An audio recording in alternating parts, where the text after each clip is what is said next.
Du lernst Deutsch, aber die neuen Wörter rutschen dir einfach durch wie Wasser durch ein Sieb. Kein Wunder, unser Gehirn ist kein Vokabelheft. In diesem Video zeige ich dir 5 Tricks, die nicht nur wissenschaftlich bewiesen sind, sondern auch richtig Spaß machen und mit denen du 100 neue Wörter pro Tag lernen kannst, wenn du willst. Bleib also bis zum Ende dran, denn Tipp Nummer 5 hat's in sich und wird dein Vokabellernen komplett verändern. Los geht's!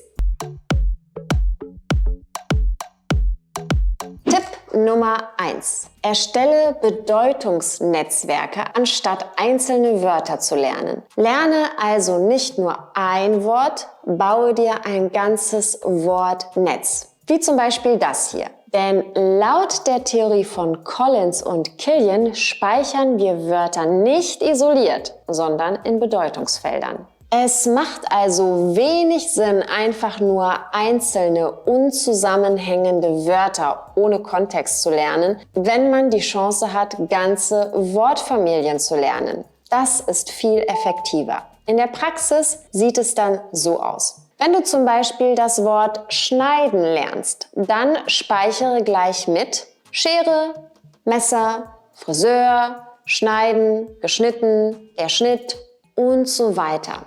Was kann man alles schneiden? Brot, Papier, Haare und so weiter. Du hast ein ganzes Netzwerk geschaffen und anstatt nur ein Wort zu lernen, hast du gleich 20 weitere verwandte Begriffe dazugelernt.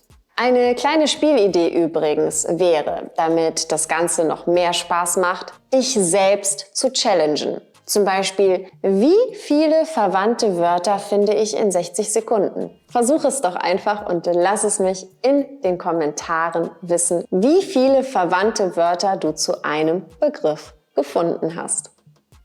Wir machen weiter mit Tipp Nummer 2. Emotion schlägt Wiederholung.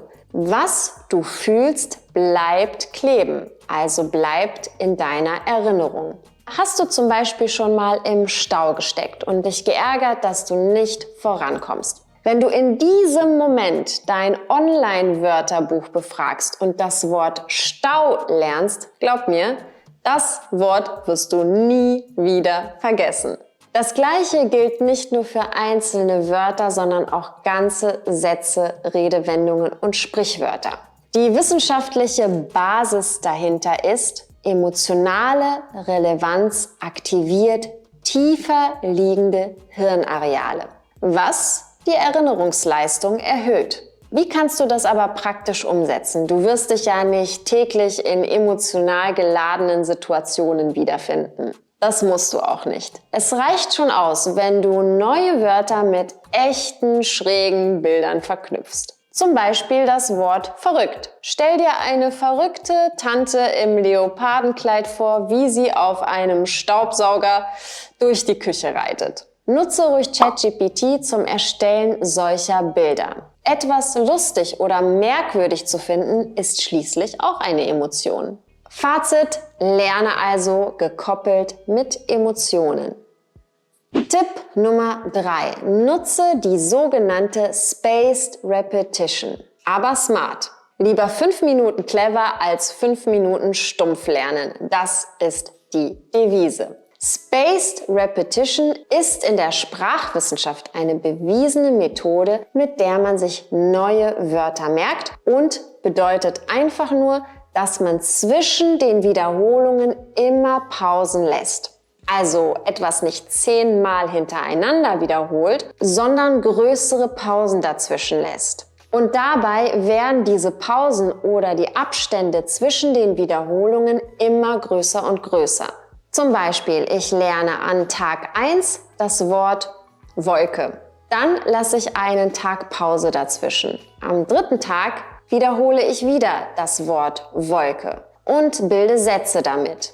Dann lasse ich den 4. und 5. Tag aus und am 6. Tag wiederhole ich wieder. Du siehst also, die Abstände werden immer größer. Ein Tipp: Wenn du keine Lust auf ein Notizbuch oder Karteikarten hast, kannst du auch einfach eine App wie Quizlet oder Drops verwenden. Hier kannst du auch die Methode der Spaced Repetition anwenden. Wiederhole die Wörter dabei nicht jeden Tag, sondern nach einem Tag, nach 3 Tagen, nach 7 Tagen und so weiter. Damit speicherst du alles in deinem Langzeitgedächtnis ab. Wir kommen zu Tipp Nummer 4. Kontext ist König.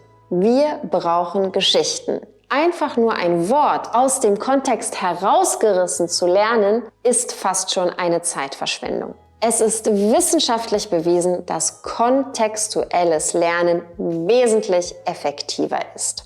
Konkret heißt es, Wörter in ganzen Sätzen oder Geschichten sind leichter zu merken als einfache Begriffe, die oft vielschichtig sind und kontextuell unterschiedliche Bedeutungen haben können. Oder könntest du anhand des Wortes einstellen erkennen, dass es sich dabei einmal um das Stoppen einer Sache, einmal um das Vergeben eines Arbeitsplatzes und einmal um das Konfigurieren eines Geräts handeln kann? Ich glaube nicht. Das siehst du nämlich nur, wenn du Beispielsätze hast, die Kontext geben. Ein Beispiel: Die Produktion der Fabrik wurde eingestellt. Dadurch verloren viele Menschen ihren Arbeitsplatz. Versus, er wurde vor einer Woche eingestellt und scheint einen guten Job in der Firma zu machen. Versus, ich muss den Wecker noch einstellen. Das heißt also, lerne neue Wörter immer mit Beispielsätzen und Kontext. Mein Extra-Tipp: Wenn deine Sätze auch noch lustig sind, hast du Tipp Nummer 2 und 4 in einem und merkst dir alles gleich doppelt so gut. Und zum Schluss Tipp Nummer 5. Sprich mit dir selbst und ja, ich meine laut. Klingt komisch, wirkt aber Wunder. Die wissenschaftliche Basis hier heißt die Output-Hypothese. Wer Sprache aktiv produziert, festigt sie tiefer. Vor allem durch lautes Sprechen. Denn auch beim Sprechen wird eine Mind-to-Muscle-Connection hergestellt, also eine geistige Verbindung zum Muskel. Das ist nicht nur im Sport so, sondern wie gesagt auch, wenn es ums Sprechen und Erlernen einer neuen Sprache geht. Mein Tipp: Kommentiere dein Leben. Wenn du morgens im Bad stehst und dir die Zähne putzt, sag laut: Ich putze mir gerade die Zähne mit einer elektrischen Zahnbürste. Oder ich mache mich gleich auf den Weg zur Arbeit. Oder ich mache mir jetzt erstmal einen Kaffee.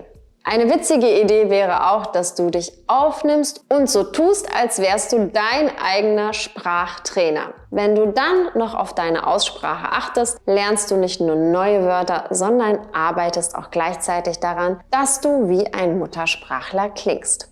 Welche dieser Methoden kanntest du schon und welche wirst du ausprobieren? Schreib es in die Kommentare. Ich freue mich immer, sie zu lesen. Wenn du tiefer einsteigen willst und nicht nur neue Wörter lernen willst, sondern auch deine Grammatik verbessern möchtest und Feedback zu deinen Hausaufgaben von meinem Team und mir bekommen möchtest, dann schau dir auch unbedingt meine Deutschkurse an. Ich verlinke sie dir unten in der Infobox.